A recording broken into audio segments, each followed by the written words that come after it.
అబ్బో ఇక్కడ కేజీ చీరలు కొంటే అర కేజీ చీరలు ఫ్రీ అంట. మంగళ్య షాపింగ్ మాల్, కేజీల్లో సేల్, టన్నుల్లో ఆనందం.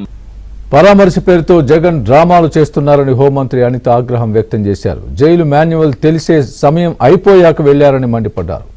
జగన్ డైవర్షన్ పాలిటిక్స్ చేస్తున్నారంటున్న హోంమంత్రి అనితతో మా ప్రతినిధి Naidu face to face.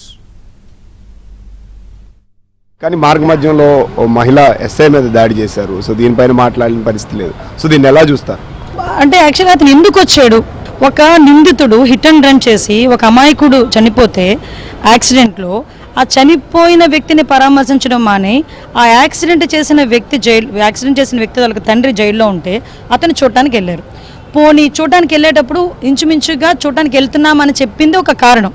At the same time అతను 120 కిలోమీటర్లు ఎయిర్పోర్ట్ నుంచి శ్రీకాకుళం వెళ్ళడానికి ఆ ప్రిజన్ దగ్గరికి వెళ్ళటానికి 120 కిలోమీటర్స్ అగైన్ మార్నింగ్ 11 o'clock మొదలు పెట్టుకొని 5:30 వరకు కూడా ఆ యాత్ర సాగుతూనే ఉంది. అంటే కావాలని అతను బల ప్రదర్శన చేయడానికి వచ్చాడు తప్పించి ఇక్కడ ఎక్కడా కూడా సిద్దిరప్పలరాజు మీద ఉన్న కన్సర్నా లేకపోతే సిద్దిరప్పలరాజుని వెళ్ళి పరామర్శించాలా అన్నదైతే ఇందులోని ఎక్కడ కూడా ఎజెండా లేదు, అతనికి లేదు. కాబట్టే ఇన్ టైం అన్న సంగతి తెలిసి 5 గంటలకి 5:30కి లోపలికి బ్యారక్స్లోకి పంపించేస్తారని తెలియదా? ఆఫ్ కోర్స్ అవన్నీ పక్కన పెట్టండి, కనీసం ఒక సీఎం చేశాడు కదా, 5 సంవత్సరాలు సీఎం చేశాడు కదా, జైలు మాన్యువల్స్ తెలియదా?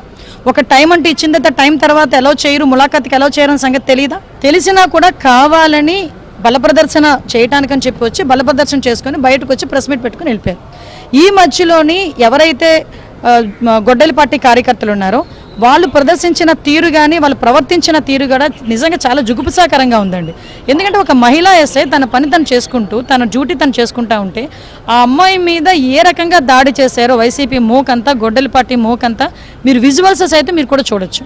నిజంగా అమ్మాయి ఎంత ఇబ్బంది పడిందంటే ఎంత పోలీస్ అయినా మహిళనండి. డిపార్ట్మెంట్ పరంగా ఏదైనా ఫర్దర్ ఏం చర్యలు తీసుకుంటామండి? కంపల్సరీగా చర్యలు తీసుకుంటాం. మామూలుగా ఒక ఆడబిడ్డ మీద ఏదైనా అఘాయిత్యం చేయడానికి ప్రయత్నం చేసినా ఆడబిడ్డ మీద చేసినా కూడా మేము ఊరుకోం. అటువంటిది సాక్షాత్తు ఒక మహిళా పోలీస్ తన డ్యూటీలో ఉండగా వాళ్ళు ఇష్టం వచ్చినట్టు ప్రవర్తిస్తే ఎందుకు ఊరుకోవాలి? ఊరుకుంటామా మేము? దానికి కూడా రాజకీయం అని చెప్పి మాట్లాడతారా? అలా రాజకీయం అని చెప్పి మాట్లాడబోయే వాళ్ళకి చెప్తున్నా, మహిళలైనా ఎవరైతే ఈ నాయకులైనా గొడ్లపాటి నాయకులకైనా మీ ఇంట్లో ఆడవాళ్ళ మీద అలాగే ఎవడైనా ఇంకొకటి వచ్చి చేస్తే మీరు యాక్సెప్ట్ చేస్తే బయటకు వచ్చి మాట్లాడండి.